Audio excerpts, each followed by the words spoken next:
절 말씀입니다. 창세기 41장 9절에서 11절 말씀 우리 한 목소리로 읽습니다. 우리 스크린을 보시고 읽으셔도 좋습니다. 다 같이 읽습니다. 당신들은 속히 아버지께로 올라가서 아뢰기를 아버지의 아들 요셉의 말에 하나님이 나를 애굽 전국의 주로 세우셨으니 지체 말고 내게로 내려오사 아버지의 아들들과 아버지의 손자들과 아버지의 양과 소와 모든 소유가 고센 땅에 머물며 나와 가깝게 하소서. 흉년이 아직 5해가 되어 있으니 내가 거기서 아버지를 동양하리이다. 아버지와 아버지의 가족과 아버지께 속한 모든 사람에게 부족함이 없도록 하겠나이다 하더라고 전하소서. 아멘. 이 말씀에 의지해서 이 시간 이상열 목사님 나오셔서 요셉의 효도라는 제목으로 말씀을 하실 때에 큰 은혜가 되시기 바랍니다.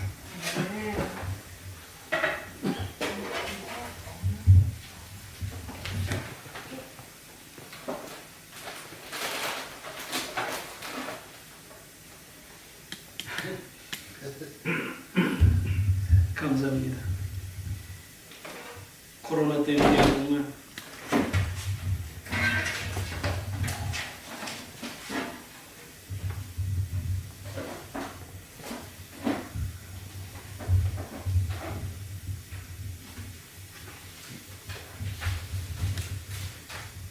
(40년) 넘게 우정을 나누고 있는 제 친구가 있습니다. 한국에 있는 친구인데 자동차를 타고 가다가 좌회전에서 신호대기를 기다리는데 맞은편에서 직진하던 차가 음주운전자가 운전하던 차에 충돌을 합니다. 그래갖고 중상을 입어가지고 1분 후에 7개월을 병원에 다 죽었다 이랬는데 그래도 하나님의 은혜로 7개월 만에 퇴원을 했는데 머리를 다쳐가지고 걸을 때 중심을 못 잡아요. 약 20년 이상을 아무것도 하지 못하고 그렇게 살고 있는 친구가 있습니다. 딸이 하나 있는데 지금 딸이 40이 넘었습니다.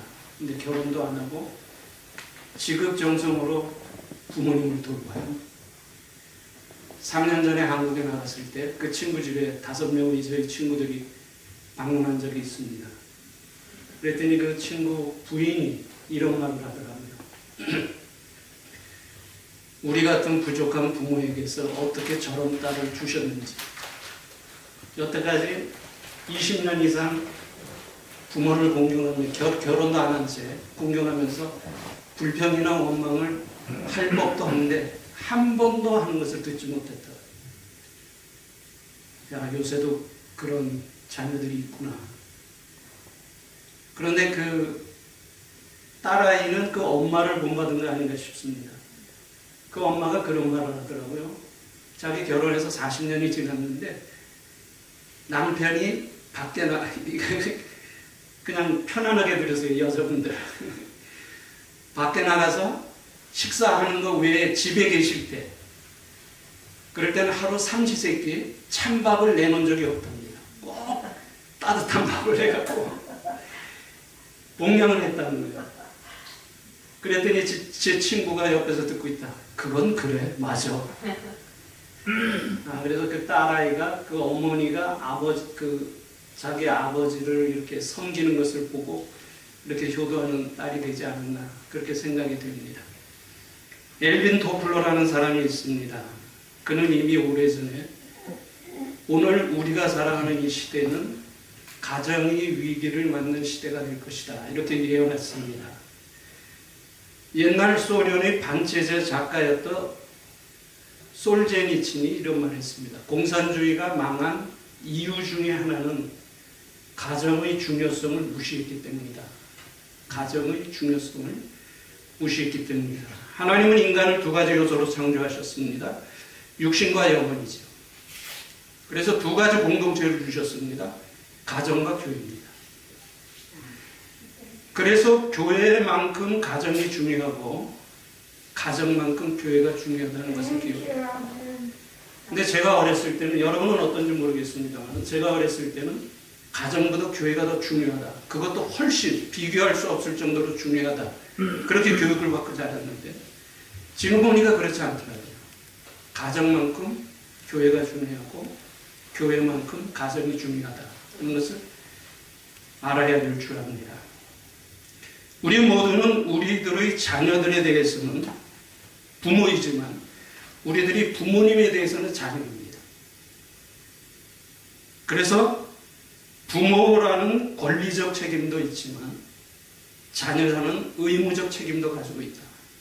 이중관계를 가지고 있다는 것을 먼저 생각을 해야 합니다. 출애굽기 20장 12절에 내 부모를 공경하라. 그리하면 너 하나님 나 여호와가 네게 주는 땅에서 내 생명이 길리라. 우리가 잘 아는 말씀입니다. 하나님은 부모 공경을 5번째 계명으로 말씀하셨을 정도로 중요하게 다루고 계십니다. 그래서 우리 기독교에서는 부모 공경을 자녀들의 책임과 의무의 수준을 넘어서 사명의 수준에서 말씀하고 계신다. 그러니까 부모 공경은 사명이다. 이건 우리 자녀들의 책임이다. 의무다. 이걸 뛰어넘어 사명이라는 것을 알아야 됩니다. 자, 오늘 본문은 애굽으로 팔려갔으나 하나님의 은혜로 애굽이 총리가 되었던 요셉이 양식을 사러 온 형들에게 자기 신분을 밝히는 내용입니다. 그래서 본문 속에 나타난 요셉의 효도를 살펴보고 요셉의 효도를 통해서 하나님 아버지께 대한 우리의 효도를 한번 생각해보는 시간을 갖도록 하겠습니다. 요셉의 첫 번째 효도입니다. 10절에 보면 이런 말씀이 있어요. 아버지의 아들들과 아버지의 손자들과 아버지의 양과 소와 모든 소유가 고센 땅에 있어서 나와 가깝게 하소서. 나와 가깝게 하소서. 요셉의 첫 번째 효도는 부모님과의 거리를 가깝게 하는 것입니다. 본문에서 가깝다는 말은 실제로 가까운 거리를 말하죠. 그런데 중요한 것은 이 실제적 거리의 가까움은 마음의 가까움에서 나옵니다. 자, 좀 더 구체적으로 살펴봅니다. 창세기 37장 2절에 보면은 애굽 상인들에게 팔렸을 때 요셉의 나이가 17세였습니다. 17살 때. 그리고 창세기 41장 46절에 보면은 총리가 된 때는 30세였습니다. 13년 만에 총리가 됩니다. 그리고 요셉이 해석해준 바로의 꿈대로 풍년의 때가 7년이 지납니다. 그리고 본문 11절에 보면 아직 흉년이 5년이나 있다고 한 것을 보면 흉년이 2년 지났을 때 형들을 만납니다. 그러니까 요셉의 나이가 39세입니다. 요셉이 애굽에 팔렸을 때가 17세, 아버지 야곱을 만났을 때가 39세였기 때문에 22년 동안 아버지와 떨어져 살았습니다. 22년이라는 긴 세월을 아버지와 떨어져 살았습니다. 요셉은 애굽에 있었고 야곱은 가나안에 있었죠. 그러나 이렇게 멀리 떨어져 살았어도 요셉의 마음속에는 항상 아버지 야곱을 품고 살았다는 거예요. 그렇기 때문에 형들이 양식을 사러 왔을 때 요셉은 형들을 먼저 알아보고는 아버지 안부를 먼저 묻습니다. 창세기 43장 27절 요셉이 그들의 안부를 묻며 가로되 너희 아버지 너희가 말하던 그 노인이 안녕하시냐? 지금까지 생존하셨느냐? 22년 동안 자기 마음에 품고 살았기 때문에 제일 먼저 아버지의 안부를 묻습니다. 형들 앞에서 자기가 요셉임을 밝히면서 아버지의 안부를 또 묻지요. 창세기 45장 3절 요셉이 그 형들에게 이르되 나는 요셉이라 내 아버지께서 아직 살아 계시나이까? 아직 살아 계시나이까? 22년이 지났기 때문에. 자, 이런 관점에서 본다면 가깝다는 것은 가나안과 애굽이라는 공간적 문제나 몇백 킬로가 떨어졌다는 거리적 문제, 그리고 22년이라는 시간적 문제를 뛰어넘는 마음의 문제라는 거예요. 그렇기 때문에 형들을 만났을 때 먼저 아버지의 안부를 물었고 아버지를 모셔올 상황이 되었을 때 아버지를 애국으로 모셔서 가깝게 했다는 거예요. 요셉은 우리에게 마음으로 가깝게 해야 거리적으로 가까워질 수 있다는 효도의 근본 원리를 가르쳐줍니다. 아무리 가깝게 살아도 마음으로 멀면 그건 거리적인 먼 것이 될 수밖에 없다. 부모님과 가깝게 하시기 바랍니다. 가깝게 계시면 자주 찾아뵙고 멀리 계시면 자주 전화드리고 그래서 마음으로 가까워져야 효도가 시작된다는 거예요. 요셉의 첫 번째 효도는 마음으로 가깝게 하는 심적인 효도. 자, 요셉의 두 번째 효도입니다. 11절. 흉년이 아직 5해가 있으니 내가 거기서 아버지를 공양하리이다. 아버지와 아버지 가족과 아버지 모든 소속이 결핍할까 하나이다. 11절에서 우리 눈에 들어오는 두 가지 단어가 나옵니다. 봉양과 결핍이라는 단어. 봉양과 결핍. 우리가 잘 아는 대로 봉양이라는 단어는 잘 받들어 돌보아 드린다는 뜻이고 결핍이라는 단어는 부족함이라는 뜻이죠. 그런데 이 두 단어가 오늘 본문 속에서는 부족함이 없는지 잘 살펴서 돌보아 드린다는 의미로 사용해요. 부족함이 없는지 잘 살펴서 돌보아 드린다. 요셉이 보여주는 첫 번째 효도는 마음으로 가깝게 하는 심적 효도였다면 요셉이 보여주는 두 번째 효도는 부족함이 없는지 잘 살펴서 돌보아 드리는 효도, 즉 물질적 효도라고 볼 수가 있습니다. 자, 물론 부족함이 없는지 잘 살펴서 채워드리는 효도가 반드시 물질만을 의미하는 것은 아닙니다. 정서적인 부분도 포함된다는 거예요. 왜냐하면 우리 삶에 있어서 물질도 중요하지만 이 정서적인 부분도 물질 이상으로 중요하기 때문입니다. 누구에게나 외로움이라는 것이 있죠. 근데 나이가 들어가면서 건강과 활동에 제한이 되면 될수록 외로움은 상대적으로도 커질 수 있다는 거예요. 그래서 요도는 식사부터 잠자리, 옷, 건강, 용돈, 보행, 정서 등의 불편함이 없는지를 세심하게 살피는 것입니다. 여기서부터 효도가 출발합니다. 그런데 어떤 사람들은 효도라고 하면 대부분 좋은 것과 비싼 것을 생각합니다. 좋은 것과 비싼 것이 효도의 조건이라면 이 세상에 효도할 수 있는 사람이 얼마나 될까요? 그렇죠? 효도는 자식의 기준에 맞추는 것이 아니라 부모의 기준에 맞추는 겁니다.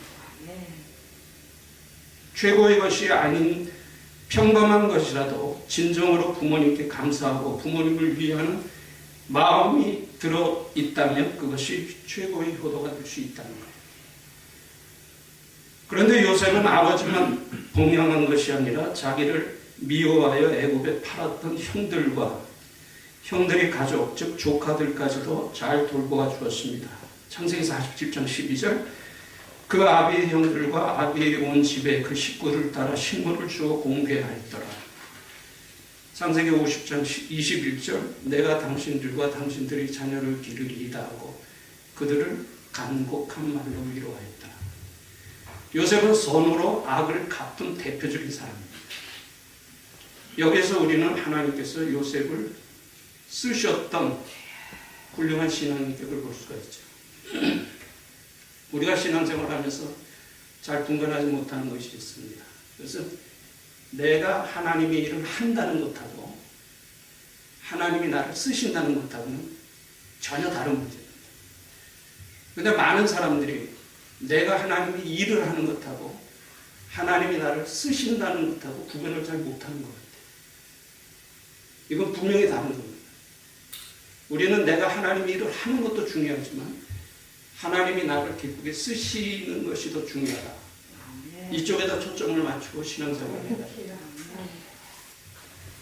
요셉의 두 번째 효도는 물질적 정서적으로 돌보아 드리는 효도였습니다. 요셉의 세 번째 효도입니다. 11절 흉년이 아직 5해가 있으니 내가 거기서 아버지를 공양하리이다. 요셉이 말한 거기는 어디입니까? 고센 땅을 말하죠.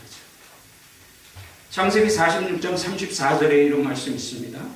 당신들은 고하기를 주의 종들은 어렸을 때부터 지금까지 목축하는 자이온데 우리와 우리 선조가 다 그러하니 하소서. 애굽 사람은 다 목축을 가증히 여기나니, 여기서 가증히 여긴다는 말은 천하게 여긴다는 뜻입니다. 천하게 여기나니 당신들이 고센 땅에 거하게 되리이다. 요셉의 세 번째 효도는 생활에 필요한 것을 준비해 드리는 효도입니다. 생활에 필요한 것을 준비해 드리는 효도. 좋은 것과 필요한 것은 다릅니다. 그렇죠? 좋은 것이 자식의 기준이라면 필요한 것은 부모의 기준입니다. 좋은 것이라고 해서 이 모든 것이 다 필요한 것은 아닙니다. 이 구분이 돼야 되죠. 좋은 것이라고 해서 이 모든 것이 부모에게 다 필요한 것이다, 이렇게 볼 수가 없습니다. 야곱은 할아버지 아브라함 때부터 목축을 해왔습니다. 목축을 하는 목자들에게 가장 필요한 것은 물과 풀이 풍성한 목초지죠. 요셉이 말한 고센의 람세스가 바로 그런 땅이었습니다. 요셉은 목축을 하는 아버지 가족에게 가장 필요한 것을 마련해 주었다. 그래서 효도는 부모님이 생활 반경을 살펴서 생활하시는데 불편함이 없도록 배려해 드리는 환경적 효도를 말합니다. 환경도 살펴야 된다. 예를 들어 가능하다면 2층에서 1층으로 옮긴다든지, 계단이 없는 집으로 옮겨드린다든지, 그 다음에 수시로 산책할 수 있는 공원이나 이런 환경으로 옮겨드린다든지, 가까운 분들과 교제할 수 있는 그런 곳으로 옮긴다든지, 응급 상황을 대비해서 병원 근처로 옮긴다든지,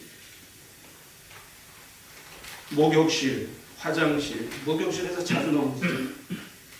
화장실, 부엌 등 작은 것에서부터 큰 것까지 세심한 관심이 필요하다는 것. 이게 종합적인 효도죠.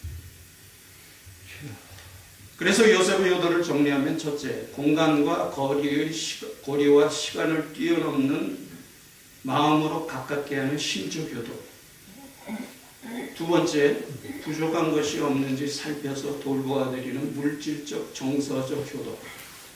세 번째, 생활하시는데 필요한 부분을 준비해드리는 환경적 효도. 이 세 가지로 정리할 수가 있습니다. 자, 그러면 요셉의 세 가지 효도를 통해서 우리의 하나님 아버지께 대한 영적인 효도를 점검해 봅니다. 첫째, 우리는 하나님 아버지를 가깝게 모시고 살아가는가? 마음으로 가깝게 모시고 살아가는가? 이사야 49장 14절에 여인이 어찌 그 젖먹는 자식을 잊겠으며 자기 태에서 난 아들을 긍휼히 여기지 않겠느냐? 그들은 혹시 잊을지라도 나는 너를 잊지 아니할 것이다. 내가 너를 내 손바닥에 새겼고, 하나님이 하나님의 마음을 표현해 주는 것이다. 내가 내 이름을 내 손바닥에 새겼고, 하나님은 한순간도 우리를 잊지 않고 기억하시고 계신데 하나님께 대한 우리의 마음이 어떤가 점검해 볼 필요가 있습니다. 하나님의 은혜 속에서 살면서도 바쁘다는 이유로 잊고 사는 때가 없는가를 수시로 점검해야 합니다. 둘째, 우리는 하나님 아버지께 감사하는 마음으로 드리고 있는가? 역대상 29장 14절에 보면 이런 말씀이 있습니다.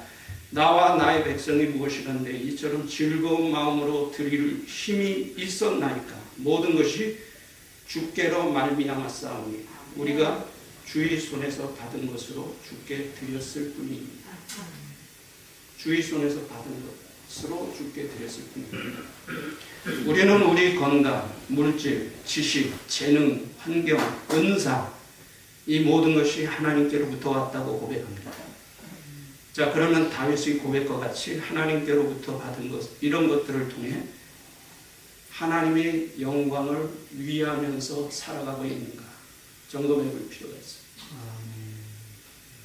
셋째, 우리는 하나님께서 필요로 하는 것을 행하고 있는가? 하나님께서 필요로 하고 있는 것을 행하고 있는가? 우리는 하나님의 은혜로 값없이 구원을 받았다고 고백합니다. 우리가 구원의 은혜에 감사한다면 하나님께서 우리에게 필요로 하시는 것이 무엇인지에 대한 진지한 고민이 있어야 된다. 하나님의 은혜로 구원을 받았다고 말을 하면서도 하나님께서 내게 향하여 원하시는 것이 무엇인지에 대한 진지한 고민이 없다는 것. 여기는 바른 신앙의 삶이 출발할 수가 없다는 겁니다. 여기에 대해 사도 바울은 다음과 같이 답을 우리들에게 주고 있습니다. 디모데전서 2장 4절. 하나님은 모든 사람이 구원을 얻으며 진리를 아는 데 이르기를 원하신다. 모든 사람이 구원을 받으며 진리를 아는 데 이르기를 원한다. 성경에서 하나님의 마음이 가장 잘 나타나 있는 곳이 어디입니까? 복음 중에 복음이요, 작은 복음이라고 말하는 누가복음 15장. 15장에 세 가지 비유가 나오지 않습니까? 잃어버린 양, 잃어버린 드라크마, 잃어버린 아들. 우리가 잘 아는 대로 탕자의 비유. 이 세 가지 비유 중에서 하나님의 마음이 가장 잘 나타나 있는 비유가 바로 탕자의 비유. 어디 가서 제가 물었습니다. 탕자의 비유 다 아시죠? 신앙생활 하신 분들이 좀 하신 분들은 다 압니다. 탕자의 비유에서 주인공이 누굽니까? 그랬더니 탕자요 이렇게 얘기해요. 탕자의 비유에서 주인공은 누굽니까? 아버지죠, 아버지. 집 나간 아들이 돌아오기를 문 열어놓고 기다리시는 아버지의 마음. 탕자의 비유에서 그걸 볼 수 있어요. 탕자의 비유라고 해서 탕자가 주인공은 아닙니다. 아버지가 주인공.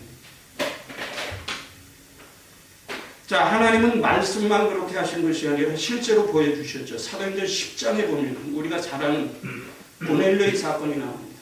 베드로가 기도 중에 하늘에서 하늘이 열리고 보자기가 내려오죠. 그 안에 세상에서 지는 각종 짐승들, 곤충들 잡아먹어라. 하나님, 저는 깨끗이 하는 것은 언제든지 먹지 않았습니다. 내가 깨끗이 한 것을 네가 왜 속되다고 하니? 일어난 사람이 3번 있고 올라갔죠. 이 환상을 통해서 우리들이 보아야 할 것이 뭡니까? 하나님의 마음. 고넬료라는 한 영혼을 위해서 유대인들이 생명을 걸고 지켜온 몇천 년의 전통을 깨시는 하나님의 마음. 이걸 보시면 안 돼요. 선교라는 말을 우리 많이 씁니다. 요새 웬만한 교회 이름은 다 선교자부터요. 무슨 선교예요? 무슨 선교예요? 무슨 선교예요? 선교에도 왜 그렇게 많이 있어요? 그런데 사도행전 10장에서 고넬료를 향한 하나님의 마음, 고넬료라는 한 영혼을 위해서 수천 년 동안 생명을 걸고 지켜내려온 유대인의 전통을 깨시는 그 하나님의 마음을 제대로 잊지 못하면 선교라는 말의 의미는 없어진다. 어떤 사람이 40일 금식 기도를 했습니다. 38일째 될 때 하나님께서 그 영혼을 불러 올리시더랍니다. 천국으로. 제가 이렇게 말하니까 어떤 분들은 그래요. 신학적으로 그게 가능한 소리냐. 신학적으로는 가능하지 않아도 성경적으로는 가능할 수가 있습니다. 올라갔는데 예수님이 용접하시더래요. 그러면서 얘야 저길 봐라. 그랬더니 이 세상 우리가 학교 때 배우던 지구의 모습이 쫙 펴지더라고요. 그러면서 한 곳을 가르치시더라고요. 그게 이제 남미 아마존 강 유역에서 옷을 다 벗고 사는 원주민들, 인디오들. 그러면서 예수님께서 그 집사님에게 이런 말씀하시더랍니다. 내가, 여러분 잘 들으세요. 내가 저 영혼들을 위해서도 십자가에 못 박혔는데 어느 누구도 저 영혼들에게 복음을 전하러 가려고 하지 않는구나. 그러면서 우시더랍니다. 너는 40일 금식기도 끝나면 너 교회 김하무개 목사에게 가서 이 얘기를 꼭 하거라. 그래서 40일 금식기도가 끝난 다음에 목사님에게 데려다 달라 그래가지고 목사님에게 그 얘기를 했어요. 그건 우리에게 주신 사명이다. 그래갖고 그 환상 속에서 가르쳐 주신 곳을 찾아갔습니다. 당선교팀을 구성해서. 베네수엘라의 수도 카라카스까지 가서 거기서 국내선 경비행기를 타고 1시간을 들어가서 거기서 보트를 타고 이틀에서 3일을 가니까 옷 벗고 사는 그 사람들이 나오더랍니다. 그래서 아마존 선교가 그래서 시작됐습니다. 이게 예수님의 마음입니다.